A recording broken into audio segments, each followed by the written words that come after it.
प्रश्न उठा देवी देवता ऋषिगण सभी से कि इस 3 लोक 14 भुवन में सबसे कीमती वस्तु क्या है, सबसे महत्वपूर्ण, सबसे कीमती, जो हर जगह नहीं मिले। तो सब अपना अपना जवाब देने लगे। कोई कहे सोना, कोई कहे चांदी, कोई कहे हीरा। तो वहां ऋषिगण भी बैठे थे, उन्होंने कहा नहीं नहीं, ये चीजें तो बहुतों के पास मिलेगी, यहां भी होगी। कितनों के पास सोने की कोई ना कोई वस्तु होगी? कितनों के पास है? हाथ उठाना। सब डर रहे हैं। कितना है नहीं पूछेंगे, के पास होना नहीं चाहिए।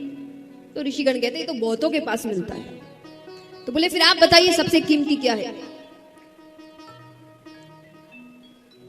तो ऋषिगण कहते हैं अगर सबसे कीमती कुछ है तो वो है प्रेम।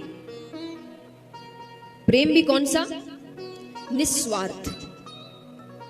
हम और आप जो प्रेम करते हैं वो स्वार्थ का है, वो हमारे काम के हिसाब से होता है। जिससे स्वार्थ है उससे प्रेम है, जिससे स्वार्थ नहीं उससे प्रेम नहीं। उसको प्रेम नहीं कहते। प्रेम यानी निस्वार्थ प्रेम, कोई स्वार्थ नहीं है जिसमें, उससे रिश्ता सिर्फ प्रेम के लिए है, कोई काम नहीं, कोई फायदा नहीं, कुछ नहीं। वो सबसे कीमती होता है दुनिया में। तो सभी ने पूछा कि ये कहां मिलेगा, आप बताइए, क्योंकि कहीं तो होना चाहिए जो प्रेरणा स्वरूप हो, उससे लोग सीखे।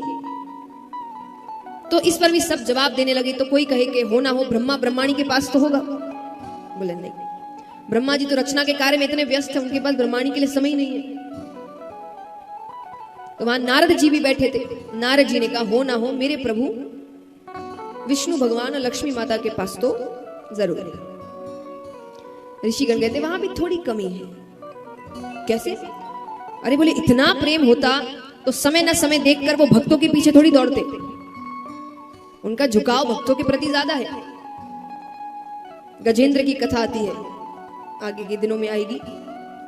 मध्य रात्रि में उसने पुकारा, भगवान पैदल दौड़ चले गए लक्ष्मी जी को छोड़कर।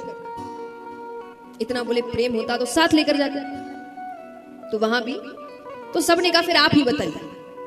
तो ऋषिगण कहते हैं अगर प्रेम की पराकाष्ठा कहीं पर है तो वो है महादेव जी और पार्वती माता के साथ। एक तो वो उनके आधे अंग पर विराजती है, और महादेव जी ज्यादा से ज्यादा समय कैलाश पर्वत पर ही रहते हैं। उनसे ये तीनों देव को भी जब मिलना होता है तो वो कैलाश पर्वत आते हैं, ये जल्दी से कहीं नहीं जाते। तो बहुत ही जरूरी काम हो तो वो जाएंगे, वरना वो कैलाश पर्वत छोड़कर जाते ही नहीं।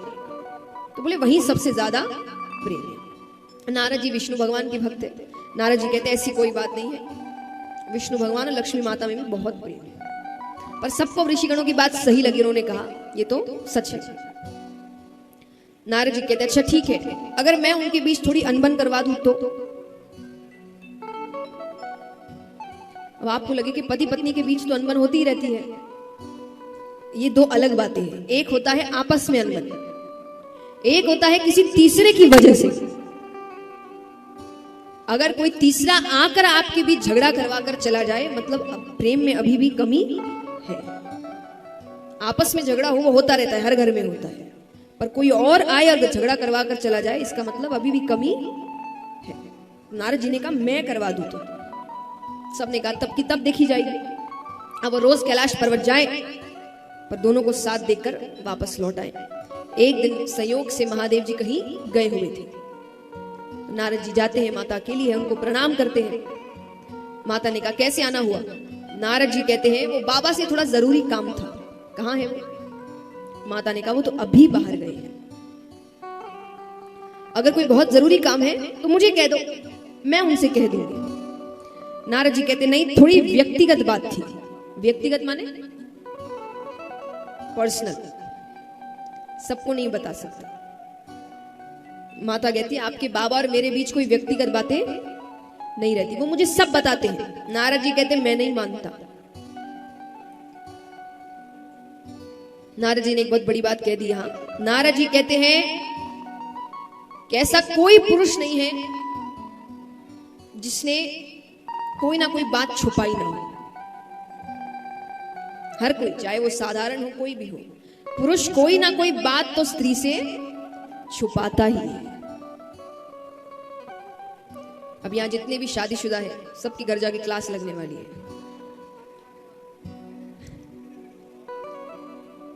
सब कहेंगे कथा में तो झूठ नहीं हो सकता, कौन सी ऐसी बात है जो मुझे आज तक नहीं बताई। अब जो है वो बता रही हूं मैं, देखिए मन से तो कुछ नहीं कह रही। तो पार्वती जी कहती है कि नहीं नहीं ऐसी कोई बात नहीं है, आपकी गलत फहमी है, ये है वो है। नारद जी कहते अच्छा एक बात बताइए, आपने अमर कथा सुनी है? माता ने कहा नहीं, ये कौन सी कथा है? अरे बोले बहुत गोपनीय कथा है, हर किसी को नहीं सुनाते बाबा, जिससे सबसे ज्यादा प्रेम करते हैं सिर्फ उसे ही सुनाते हैं। तो माता ने कहा इसका मतलब मुझसे प्रेम ही नहीं करते? नारद जी कहते वो मैं क्या जानूं, अच्छा मैं चलता हूं, बाबा से मत कहिएगा कि मैं आया था।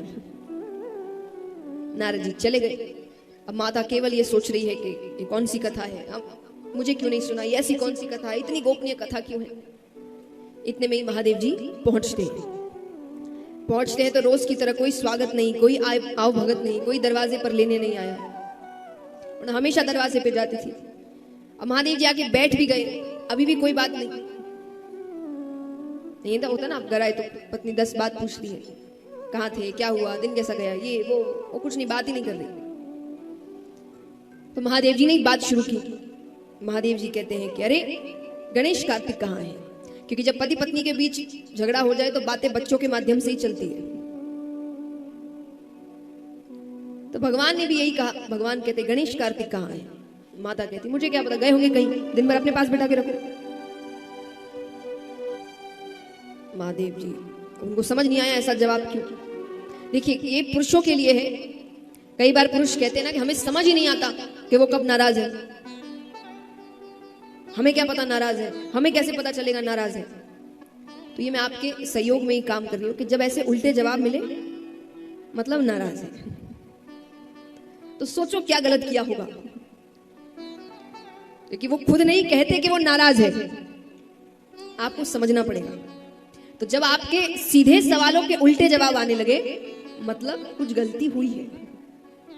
तो महादेव जी को समझ नहीं आ रहा कि ऐसे उल्टे जवाब क्यों आ रहे हैं। फिर सब शांति। फिर महादेव जी ने थोड़ा ध्यान रखते हुए पूछा कि आपकी तबीयत तो ठीक है? माता ने कहा बिल्कुल ठीक है। अब बिल्कुल ठीक है तो उन्हें लगा मतलब सब ठीक है। ठीक है तो महादेव जी कहते अरे ठीक है तो सुबह से भांग ही नहीं मिली। भांग महाशिवरात्रि आए तो कई लोग भांग पीकर महादेव जी का नाम बड़ा लेते हैं, हम तो महादेव जी के भक्त हैं, महादेव जी भी करते थे। महादेव जी ने तो विष भी लिया था, आप भी एक बार ले लो थोड़ा सा। अगर विष ग्रहण कर सकते हो और अच्छे से सीधे खड़े रह सकते हो तब फिर भांग भी ले सकते हो, और जब वो नहीं तो ये भी नहीं। तो लेना है तो अपना नाम लेकर लीजिए, भगवान का नाम लेकर ये सब हरकतें नहीं। क्योंकि कई बार लोग भगवान की अच्छाइयां तो लेते नहीं है और बाकी उन्होंने जो दूसरे काम किए क्योंकि उनके अंदर वो शक्ति है, उनके कारण है, उसका बड़ा उनको कॉपी करके नाम लेते। भगवान ने भी किया था, भगवान ने बहुत कुछ किया, वो करने की हिम्मत हमें। कृष्ण का नाम लेते, कृष्ण ने ये किया वो किया, उसने गोवर्धन पर्वत उठाया था, हम छोटा सा पहाड़ नहीं उठा सकते। 7 फनों के सर पर नृत्य किया था, एक फन आ जाए तो हम बेहोश हो जाते वहीं पर। तो भगवान की बराबरी मत करिए, और करिए तो पूरी करिए, फिर उतनी हिम्मत रखिए कि आप पूरी बराबरी कर सके। उन्होंने जो भी किया था, उनके कई कारण होते हैं काम करने के। मैं हमेशा एक बात कहती हूँ उन लोगों के लिए जो भगवान का नाम लेकर कहते कि हमने इसीलिए किया, कि एक बात हमेशा याद रखिएगा, भगवान जो भी करते हैं उसका कारण जग कल्याण होता है, और हम जो भी करते हैं उसका कारण हमारा कल्याण होता है। ये सबसे बड़ा अंतर है हम में और भगवान में, इसलिए हम उनकी बराबरी नहीं कर सकते। तो आइए, यहां पर पार्वती माता नाराज है तो उनका कहीं का गुस्सा कहीं निकल रहा है। अब यहां पर महादेव जी पार्वती जी से पूछ रहे हैं कि कोई तो बात जरूर है। माता ने कहा पहले तो ये बताइए आप मुझसे प्रेम करते हैं कि नहीं? महादेव जी कहते हैं ये कोई पूछने की बात है, बहुत करते हैं, सबसे ज्यादा आपसे ही करते हैं। तो बोले फिर ये अमर कथा क्या है? देखिए उनकी नाराजगी का कारण थोड़ा और ज्यादा है, क्योंकि आपको पता है कि नहीं, पर महादेव जी आए दिन पार्वती जी को नई नई कथाएं सुनाते रहते हैं।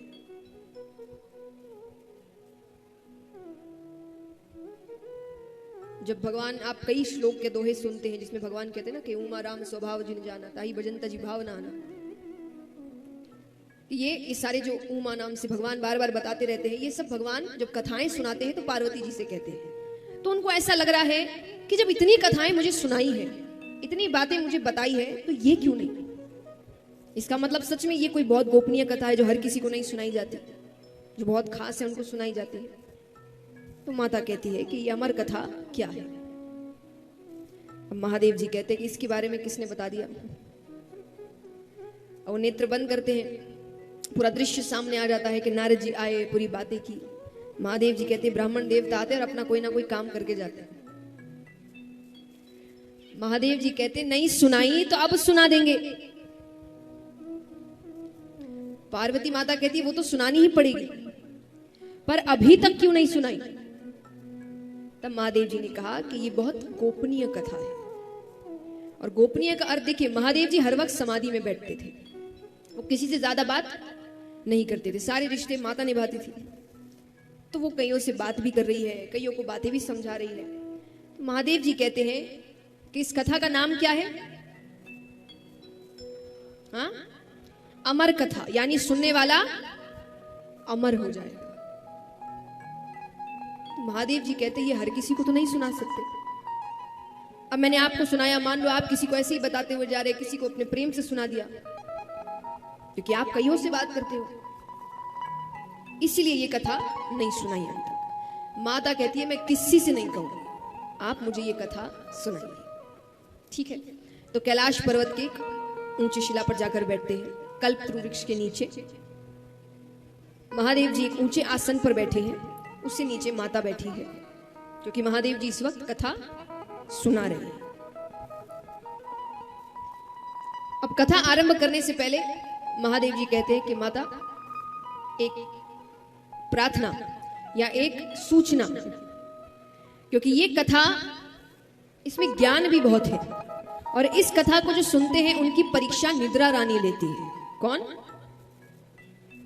निद्रा रानी, यानी तो आप ध्यान से सुनिएगा कि थोड़ा भी ध्यान इधर उधर हुआ कि वो अपनी गोद में ले ले।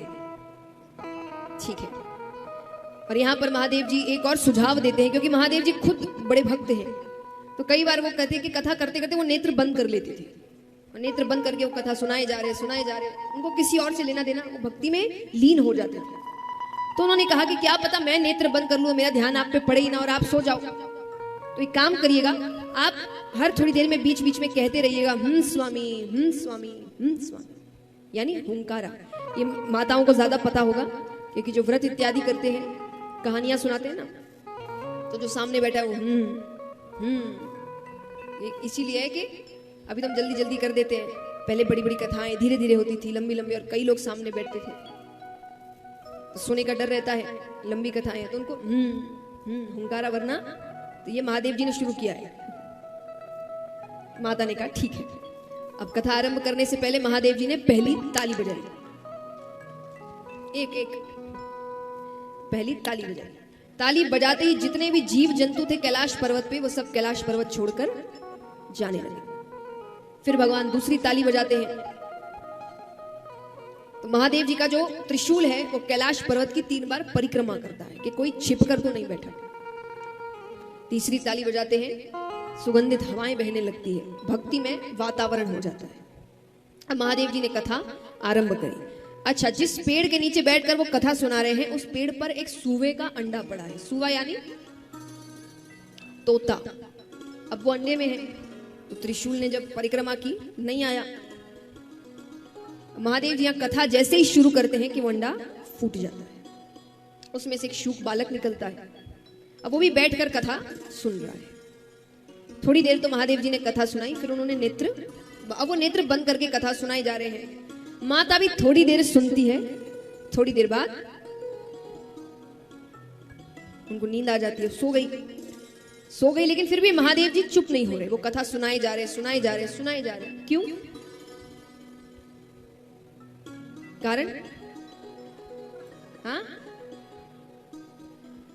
तोते का ये स्वभाव होता है कि वो कोई शब्द बार बार सुन ले तो उसको दोहराने लगता है।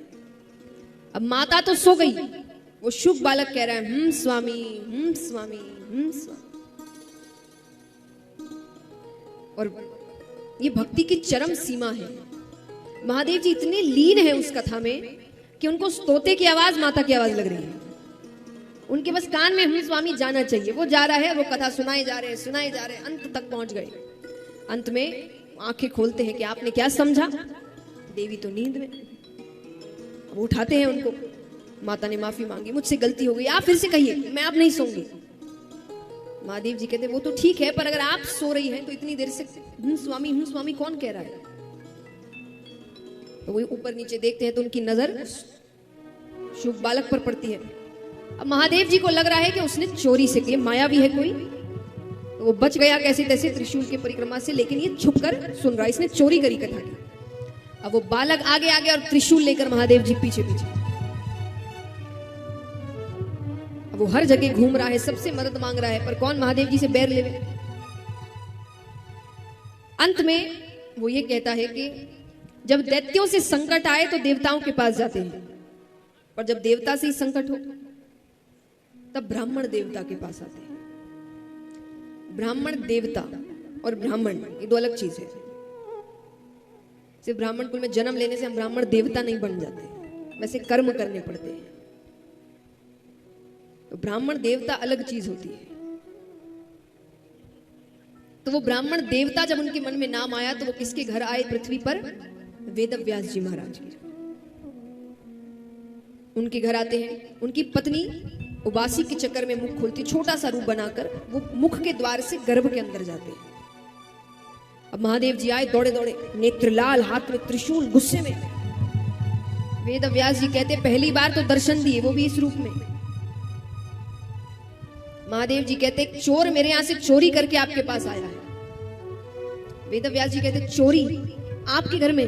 आपके घर में चुराने को है ही क्या? महादेव जी कहते क्या मतलब? अरे बोले आप तो बिना मांगे ही सब कुछ दे देते हैं, कोई आपके यहां क्यों चोरी करेगा? महादेव जी कहते हैं उसने मेरी अमर कथा चोरी से सुनी है, मैं उसे मृत्यु दंड देकर रहूंगा। वेद व्यास जी कहते सही नाम है आपका, भोले भंडारी। महादेव जी ने कहा क्यों? बोले क्योंकि अगर उसने अमर कथा सुन ली, अगर उसने अमर कथा सुन ली तो वो तो अमर हो गया, आप उसे मार ही नहीं सकते। और मान लीजिए आप महाकाल है, सर्वशक्तिमान है, आप उसे मार दे तो आपकी अमर कथा झूठी हो गई। इससे क्या सीख मिलती है कि गुस्से में सोचने समझने की शक्ति चली जाती है। महादेव जी नहीं समझ पाए वो क्या कर रहे हैं। सोचिए हम और आप तो क्या क्या कर बैठे।